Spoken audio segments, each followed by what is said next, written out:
Be'ezrat Hashem, étant donné que juste au deuxième soir de Pessah commence la période du Homer. Naturellement, il faut d'abord savoir que cette période du Homer, c'est une période instaurée par la Torah qui fait que ce qu'on a reçu comme lumière, comme cadeau le soir de Pessah, c'est comme un fœtus dans le ventre de sa mère, à qui on enseigne toute la Torah, qui reçoit sa nourriture sans pleurer, sans réclamer, où tout lui est donné, mais quand il sort du ventre de sa mère, alors quand il aura faim, il va pleurer, on saura qu'il aura faim, on lui donnera. La sortie d'Égypte, ça a été notre naissance, et on est dans le premier jour de Pessah, c'est comme si on est encore dans le ventre de la mère. On reçoit tout en cadeau, on monte au plus haut niveau, et après on nous dit, bon, comme le bébé qui reçoit toute la Torah dans le ventre de sa mère. Ensuite, on lui dit, maintenant tu vas, toi, faire tout ça par ton propre effort.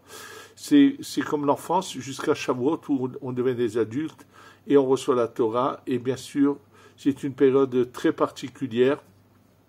C'est pour ça qu'on compte chaque jour un jour du Homer pour avancer et faire descendre des lumières intenses qui vont nous aider à aller dans le bon sens et à ne pas gâcher notre existence. Maintenant, pendant cette période, il s'est passé un événement qui est cette histoire des élèves de Rabbi Akiva. Alors, même si vous l'avez plusieurs fois entendu, vous allez voir qu'en fait, cette histoire est racontée d'une manière trop banale, trop superficielle, et qu'en fait, dans cette histoire se cachent énormément de choses, comme on va le voir. Alors, l'origine de cette histoire se trouve dans la Gemara de Masechet Yevamot, Daf Samerbet Amoudbet, page 62, au deuxième côté de la page. Et là, c'est intéressant comment la Gemara commence à le dire. Rabbi Akiva Omer, Rabbi Akiva dit, la mat Torah biyalduto, il a étudié la Torah dans sa jeunesse, il mot Torah beziknuto. Même quand il sera âgé, il devra continuer à étudier la Torah. Mais c'est une évidence. Ça veut dire pourquoi un jour il peut s'arrêter d'étudier la Torah. Donc qu'est-ce qu'il veut nous enseigner par cela? À Yulo Talmidim biyalduto, il avait des élèves quand il était jeune. Yulo Talmidim, il a encore des élèves quand dans sa vieillesse. Pareil, qu'est-ce qu'il veut nous enseigner? Chez Nehemar, il ramène là-dessus un verset qui dit le matin sème ta semence, et le soir, ne t'arrête pas. Maintenant, suite à cet enseignement de Rabbi Akiva, on va nous raconter cette fameuse histoire de ses élèves. Et là, Ezrat Hashem, grâce aux paroles du Zohar, on va comprendre qu'est-ce qui est caché derrière cette histoire. Amrou, ils nous ont enseigné, ils nous ont dit, Shnem Asar Elef Zugim Talmidim Ayulo Rabbi. 12 000 couples d'élèves avait Rabbi Akiva. Alors en général, quand on vous en parle, on vous dit 24 000 élèves. Or, la Gemara ne dit pas 24 000, mais dit 12 000 couples. Vous pensez que c'est sans raison? Bien sûr qu'il y a une raison très profonde, et quand vous allez la voir, la raison, vous allez comprendre quel est le sens profond de chaque mot de cette Gemara. Donc il est bien mentionné que 12 000 couples. Et de où ils étaient installés, on nous dit Migivat ad Antifras. Qu'est-ce qu'elle a l'importance de l'emplacement s'ils avaient été à Yerushalayim, s'ils avaient été à Tel Aviv, s'ils avaient été à Beersheva? Et cet emplacement, personne ne le connaît. Givat et Antifras. Quelle est l'importance de nous donner où se trouvait-il? Vekulam metu berekechad. Ils sont tous morts dans la même période. Pourquoi? Ils n'ont pas eu de respect les uns pour les autres. Le Harizal dit plus que ça, ils haïssaient les uns les autres. Bien que dans la Gemara c'est marqué lo nahagou, ils n'ont pas eu de respect, le Harizal dit ils avaient de la haine les uns pour les autres. Et ve'aya olam shamem, et le monde était comme dans le vide, avait un vide incomplet. Et là, question que c'est étonnant que je n'ai pas vu qu'on ne la pose pas. Comment peut-on dire que le monde était dans un vide complet?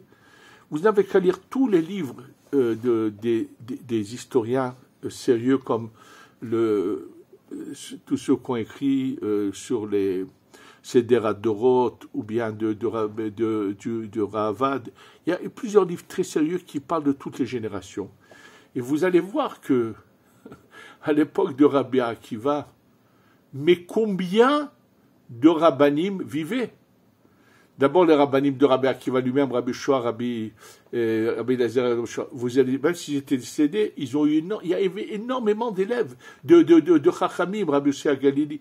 Le nombre de rabbinim qui ont vécu à l'époque de Rabbi Akiva n'est pas moindre que dans les autres générations. Ça veut dire aussi bien la génération d'avant que celle d'après. Il y avait des quantités de Tanaïm. D'ailleurs, on voit qu'ils discutent dans la Mishnah avec Rabbi Akiva combien sont des fois en désaccord avec lui ou disent l'inverse de lui. Comment, d'ailleurs, l'histoire qui est racontée dans le sort d'Agada de Rabbi Lazar ben Azaria, Rabbi Akiva était déjà là présent à cette époque de Rabban Gamliel et de Rabbi Yoshua, et on avait pensé à le mettre, lui, le Nassi, un peu le dirigeant du peuple d'Israël, mais comme il y avait un problème qu'il n'avait pas de protection par rapport à ses ancêtres, on ne l'a pas choisi. Mais il y avait des quantités de chachamim. Donc, que signifie que le monde est... Shamem, c'est comme un endroit où il n'y a ni culture, ni rien. C'est comme s'il y avait un vide terrible qui s'est fait. Alors, que signifient ces mots-là?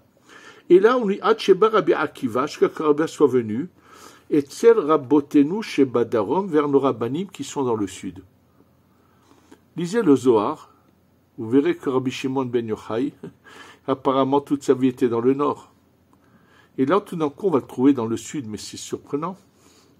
Et c'est marqué qu'il leur a enseigné. Qui sont ses élèves? Rabbi Meir, Rabbi Yehuda, Rabbi Yossi, Rabbi Shimon et Rabbi Lazar ben Shamoua. On nous parle de 5 rabbanim. Encore une fois, ces 5 rabbanim, ils ont vécu, moi je vous dis, le cas de Rabbi Shimon, c'est clair, même Rabbi Meir, ils étaient dans le nord et non pas dans le sud. Donc, qu'est-ce que veut dire que il est allé Rabbotenu, nos rabbanim du sud? Si ce sont des élèves, alors pourquoi on les appelle Rabbotenu, nos rabbanim? Si c'est ces élèves, des nouveaux élèves qu'il a formés, pourquoi on va les appeler Rabbotenu, nos rabbanim? C'est pas encore des rabbanim, c'est des élèves qu'il a formés. Vehem hem emidu Torah, c'est eux qui ont fait que la Torah tienne. Mais je vous répète, il y avait des quantités de rabbanim à cette époque-là. Au Tasha, à ce moment-là. Alors maintenant, on revient aux 12 000 couples d'élèves. Kulam metu, Tana, on nous a enseigné, Kulam metu, mais ils sont morts entre Pessah et Shavuot. Et c'est marqué qu'ils sont morts avec une mauvaise mort. Qu'est-ce que veut dire une mauvaise mort? On nous donne un nom de maladie. Tout ça signifie explication. Alors bien sûr, sachez que pour comprendre tout ce qui est marqué ici, je vais devoir vous dire les paroles qui sont mentionnées dans le Zohar. Dans le Zohar, sur la paracha de Pinchas, lorsqu'on nous dit Pinchas ben Al-Azar ben Aaron Cohen et Shivet Hamati, Pinchas ben Al-Azar, Pinchas le fils de Al-Azar, qui est le fils de Aaron Cohen, Heshiv et Hamati ben Israël, a fait revenir mon courroux que j'avais sur les ben Israël, Velo chiliti mi ben Israël, et je n'ai pas détruit des ben Israël. Donc c'est marqué que Pinchas a réussi à stopper le courroux d'Hachem et a fait qu'il n'y ait pas de destruction dans le peuple d'Israël. C'est ça qu'on appelle ça, ce qui est marqué dans le Passouk. Rabbi Shimon ben Yochai pose la question suivante. Comment le Passouk, le verset peut dire « Je n'ai pas fait de destruction dans le peuple d'Israël », mais il y a eu 24 000 morts. Il y a eu 24 000 personnes qui sont mortes. Donc on ne peut pas dire que, c'est vrai, ça aurait pu être pire, mais on ne peut pas dire Velo chiliti, je n'ai pas détruit. Il y a eu une destruction, 24 000, c'est pas assez comme destruction. Écoutez bien la réponse que va nous enseigner Rabbi Shimon ben Yochai. Il lui sache que dans les Béné Israël, Hachem n'a tué personne. Zimri ben Salou, c'est un Ben Israël, mais ce n'est pas Hachem qui l'a tué, c'est Pinchas qui a tué Zimri ben Salou. Mais à part Zimri ben Salou, le prince de la tribu de Shimon, qui sait qui va être tué, qui vont mourir dans cette épidémie terrible, qui sait, ces 24 000 là, dit Rabbi Shimon Yochai, il n'y a aucun Ben Israël, ce sont tous ce qu'on appelle le Erev Rav, ce sont ces Égyptiens convertis qui sont morts. Et il dit, comment ça se fait que c'est lié à la tribu de Shimon? Il dit parce que la tribu de Shimon était pratiquement une des seules tribus qui a donné ses filles sans problème à se marier avec ces Égyptiens convertis qu'on appelle le Erev Rav. Et nous affirme Rabbi Shimon ben Yochai que les 24 000 morts de cette histoire, quand ils sont allés faire de l'adultère avec les filles de Moab, ce sont le Erev Rav qui sont morts. Donc, déjà, et au passage, je peux vous dire que finalement, tout le Erev Rav, tous sont morts dans le désert. Aucun n'est rentré en Eretz Israël. D'ailleurs, lorsque la terre d'Eretz Israël est partagée, elle est partagée uniquement entre les tribus. On ne voit pas à un seul instant qu'une parcelle de la terre d'Eretz Israël soit donnée au Erev Rav. Alors, revenons sur là-dessus. Nous savons pertinemment ce qui est marqué dans le Gilgul Neshamot de Rabbi Menahem Azaria Mipano, le Ramar Mipano, qui était juste après, à l'époque presque du Harizal, mais en Italie, qui va recevoir l'enseignement du Harizal par Rabbi Israël Sarouk, écrit dans son livre que les 24 000 élèves de Rabbi Akiva sont le Gilgul, la réincarnation des 24 000 qui sont morts dans cette histoire de l'époque de Pinchas lorsqu'ils ont fauté dans l'adultère. Donc, qu'est-ce qu'il en ressort de cela? Qu'on est devant toute une nouvelle histoire. En fait, à l'époque de Rabbi Akiva, en Eretz Israël, il y a beaucoup de Chachamim, de Rabbanim. Qui c'est qui a voulu faire la réparation du Erev Rav? C'est Moshe Rabbeinu. Qui c'est qui les a acceptés quand ils se sont convertis, sortis d'Égypte? Ils étaient très, très nombreux à sortir. Malheureusement, ils sont tous morts dans le désert à toutes occasions différentes. Qui c'est? C'est Moshe Rabbeinu. Moshe, finalement, n'a pas réussi à les réparer puisqu'aucun d'entre eux ne rentre en Eretz Israël. Et ils reviennent en Gilgul à l'époque de Rabbi Akiva. Maintenant, Rabbi Akiva sait où ils sont, ces 24 000, et il veut les réparer. Leur problème, qu'est-ce qui a fait qu'ils soient détruits? C'est tout celui qui pense, il y a que moi, je vais diriger, moi, je vais dominer. Ça veut dire, on n'a aucun effacement.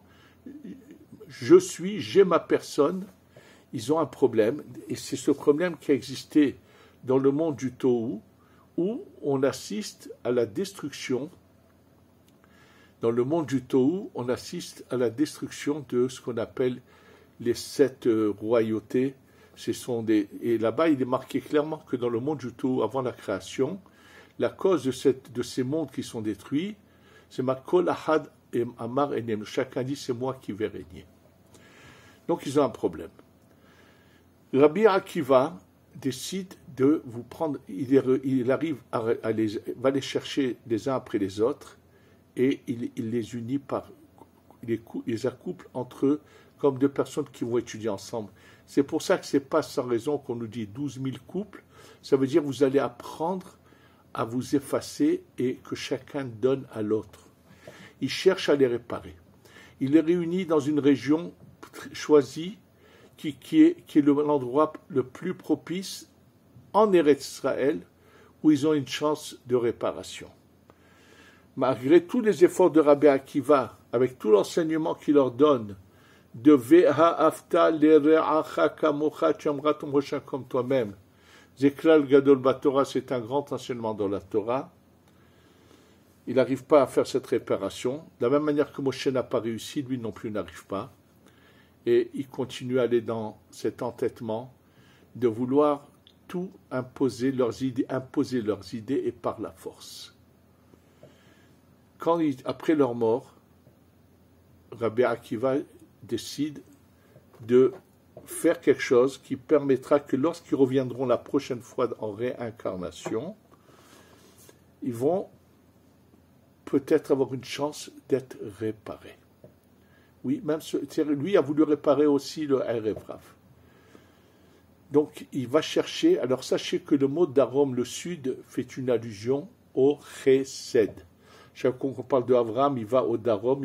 Avram va dans le sud. Ça veut dire, Avram, c'est le Chesed, il revient à Samida.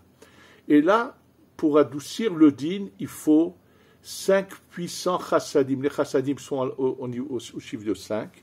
Et il va chercher 5 rabbanim qui ont le pouvoir, par leur neshama, de faire un tikkun à ces 24 000 neshamot.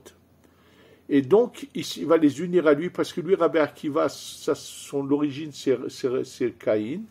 Il va chercher des chassadim, il leur dit, viens, nous allons ensemble faire quelque chose, pour que la prochaine fois qu'ils reviennent, ils aient une chance d'être réparés. Au passage, il faut savoir que la période entre Pessah et Shavuot n'est pas une période de deuil. Contrairement à l'interprétation fausse qui a été donnée à cette période, ce n'est pas une période de deuil.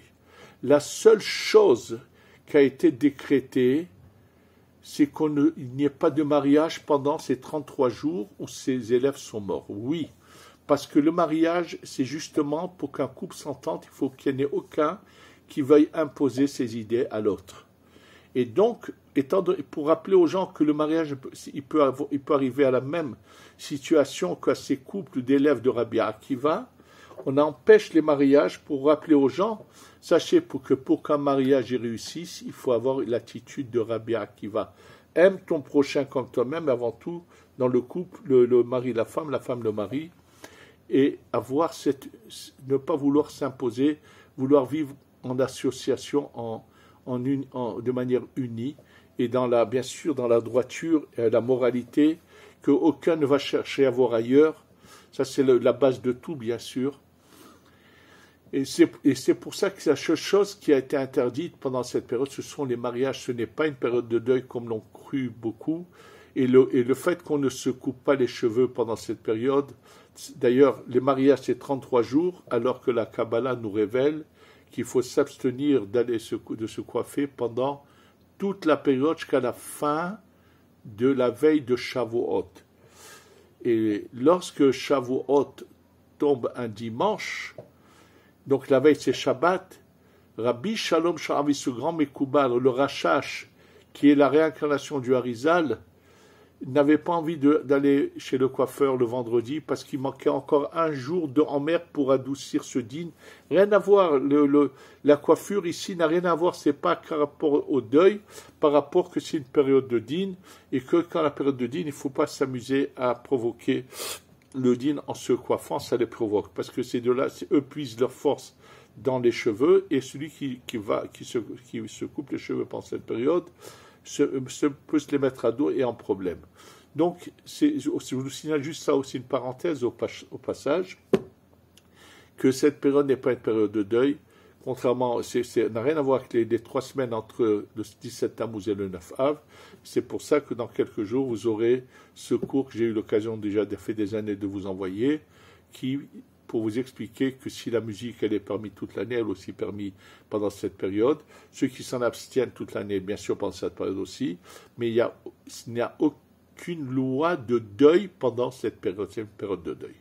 Maintenant, on va revenir, que sont-ils advenus de ces neshamot que Rabbi Akiva a voulu réparer? Il faut savoir que nos dernières générations, c'est déjà depuis le Harizal, c'est marqué noir sur blanc dans le Harizal, jusqu'à aujourd'hui, nous sommes tous la réincarnation de la génération du désert. Et lorsque le mouvement de l'émancipation a démarré en Europe, qui a malheureusement emmené la Shoah, puisque le peuple juif, malheureusement en Europe, avait pratiquement, dans sa grande majorité, abandonner le judaïsme, absolument oui. Il y avait, si vous connaissez les chiffres, avant la Shoah, avant l'Holocauste, en Allemagne vivaient, on sait à plus ou moins 2,5 millions de juifs, en Pologne 3 millions de juifs, en Russie je ne sais pas combien, et sachez que en Allemagne il restait, je ne je ne sais pas combien s'il y avait encore des milliers ou des centaines seulement, ou quelques milliers de juifs réellement pratiquants. Donc les 2,5 millions étaient pratiquement tous déjà dans l'assimilation. En Pologne, même si avec tous ces mouvements chassidiques, même si on arrive à 100 000, 200 000, je ne pense même pas à 300 000, c'est sûr que non, ça veut dire que 10% étaient encore dans la pratique, 90% c'était totalement commencé à déformer le judaïsme, à l'assimiler, ou qui étaient devenus des goyim, et qui étaient en admiration de leur entourage goy. Et nous savons que, malheureusement, il y a eu cet holocauste terrible, cette Shoah terrible. Mais, à part ce malheur qu'il y a eu en Europe, nous insistons aujourd'hui, et comment on peut les reconnaître, le Erev Rav? Il y a un signe qui se trouve dans le Tikkun HaZohar, Tikkun Kafalev, dans le livre qui s'appelle le Tikkun HaZohar, le Tikkun 21. Là-bas, c'est marqué que lorsque le Mashiach arrive, la Shechina, la Malchut, la Shechina va dire à Kadosh Baruch Hu, Garesh et Ta'amaz Rodvet Benai Lun Ilen Erev Rav de Girshunim Ishtaper Hashem, va renvoyer cette servante et son fils. C'est le verset qu'avait dit Sarah Avram par rapport à Agar et Ishmaël. Et là, il dit ce verset est utilisé par la Shechina, il dit, c'est le Erev Rav qui m'ont empêché de m'installer en Eretz Israël. C'est-à-dire qu'aujourd'hui, comment on peut les reconnaître? Ce sont bien sûr toute la gauche qui préférait tout donner aux Palestiniens que nous installer partout, qui veulent empêcher et qui vont être constamment à les photographier, à essayer de faire des montages contre ceux qui habitent dans ces régions d'Eretz Israël, qui étaient l'ex-Cisjordanie, ces gens-là, et tous ceux qui sont dans les manifestations et qui sont en train de donner de la force au Hamas, à nos ennemis. Ça, c'est du côté non religieux. Et pareil, du côté religieux, nous avons malheureusement des pitres et des marionnettes avec un look religieux qui ont une haine contre le peuple d'Israël. Il y en a qui sont même allés en Iran, serrer la main de cet assassin Ahmadinejad, ou qui sont allés même à Gaza avant cette guerre, qui sont allés par l'Égypte à Gaza. Et malheureusement, ils sont nombreux, ces marionnettes avec une apparence religieuse, mais qui sont également du Erev Rav. Et même, il y en a ici même en Eretz Israël, tous ceux qui sortent vouloir imposer leurs idées par la force dans les rues sont du Erev Rav. Et ils sont en train malheureusement, tout est né par le kavod, la recherche des honneurs. Il s'est formé encore ici, à part ce mouvement antisémite qui s'appelait les Neturei Karta, qui sont du Erev Rav à 100%, et une grande partie de cette Chassidut Satmar et d'autres comme ça, qui ont une haine, et qui, au lieu de penser contre le peuple juif, au lieu de penser à venir s'installer et construire, ont des plans pour rester toute leur vie en Amérique encore pour tout jamais. Et je me demande qu'est-ce qui va leur arriver quand le Mashiach viendra. Et donc tout cela, récemment en Eretz Israël, il y a eu, à l'époque, quand le Rav Steinemann, Zecher Tzadik, ce grand Tzadik, s'est abstenu de faire participer à ces quelques rabbinim qui se réunissaient pour prendre des décisions importantes. Il n'a pas voulu que certains personnages soient liés à ce rassemblement, parce qu'il pensait qu'ils n'étaient pas, même s'ils avaient une grande connaissance en études, mais qu'ils n'étaient pas faits pour être des dirigeants. Comme leur honneur a été touché, ils ont formé malheureusement un groupuscule d'extrémistes. C'est un malheur, oui. Et le pire, c'est que ce groupe d'extrémistes, il y a eu ceux qui se sont trouvés à sa tête, sont allés dans le chemin totalement inversé de leur père, qui était ce grand tzaddik, Rab Shlomo Zalman Auerbach, sans parler de celui qui est déjà mort, qui a malheureusement a fait l'opposé de ce que son père avait enseigné. Et il a également un frère maintenant qui est un raciste de première classe que j'ai eu l'occasion de rencontrer, que lorsqu'une fois des gens qui avaient fait leur aliyah, qui sont allés habiter à Beit Vagan, à Jérusalem, ont voulu rentrer leur fille dans l'école qui s'appelle Beit Yaakov de Beit Vagan. La directrice leur a dit « Mais moi, je ne fais que ce que me dit ce fameux Ezriel Auerbach. C'est lui qui décide pour moi. » Alors eux, pensant qu'elle parlait, c'était sincère, qu'il n'y avait pas de problème, ils m'ont demandé si je voulais bien le rencontrer à cet individu. Et ils m'ont pris rendez-vous un dimanche matin très tôt. Et bien sûr, moi je pensais qu'ils voulaient savoir que c'est une bonne famille, des gens bien, et donc il n'y aurait aucun problème à ce que leur fils soit dans cette école orthodoxe pour filles, qu'on appelle Beit Yaakov. Quand j'arrive, je me présente à cet individu, et que je lui dis que voilà, qui je suis, que j'ai fait Getzet, que je suis à Rosh Kolel, pour qu'il sache et que je connais très bien ces gens-là, quelle a été la réponse de ce raciste. Peut-être que tu devrais ouvrir une école pour les filles séfarades. J'étais choqué de sa réponse. Comme si que nous, on n'était pas des juifs, et que l'était, c'est l'inverse. Lui c'était le rêve rave. Nous sommes des vrais Bnei Israël. Sans aucune gêne. Et ils n'ont jamais accepté cet enfant. Il fallait qu'elle aille tous les jours de Beit Vagan jusqu'au centre-ville pour étudier dans une autre école, Beit Yaakov, où là-bas il n'y avait pas des racistes qui l'ont accepté. Et aujourd'hui, c'est cet individu qui dirige ce groupe qui s'appelle le Pelek, qui sont ces extrémistes. Et malheureusement, il y a quelques jours, ils font sortir des jeunes gens dans les rues à embêter le monde, surtout maintenant avant Pessah, à aller faire des manifestations. Ce sont des assassins, parce que combien de fois ils bloquent des voitures, et dans ces voitures, il y a des gens malades qui ont besoin de se soigner. Et à cause de ces individus-là, ils ne peuvent pas prendre leurs soins au temps, et c'est vraiment un désastre. Et ce qui s'est passé cette semaine, un gosse de 13 ans dont les parents font partie de ce groupuscule-là d'extrémistes, tout d'un coup il est tombé, il est mort, 13 ans, oui, un enfant de 13 ans, il faisait chaud, et ils foutent la pagaille. Ils pensent qu'ils veulent imposer par la force leurs idées, qui sont fausses d'ailleurs, parce que tout le système qu'ils essaient de mettre en place ne tient pas la route, mais c'est ça le malheur, encore le rêve rave qui est présent, et c'est eux qui stoppent que la Géoula, la délivrance arrive incessamment.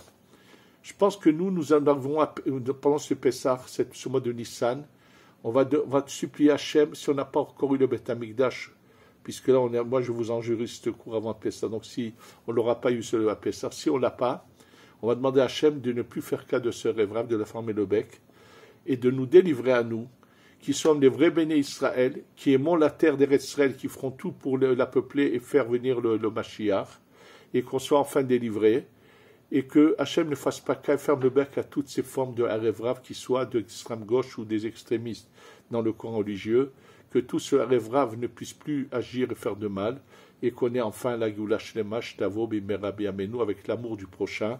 Amen, ve Amen.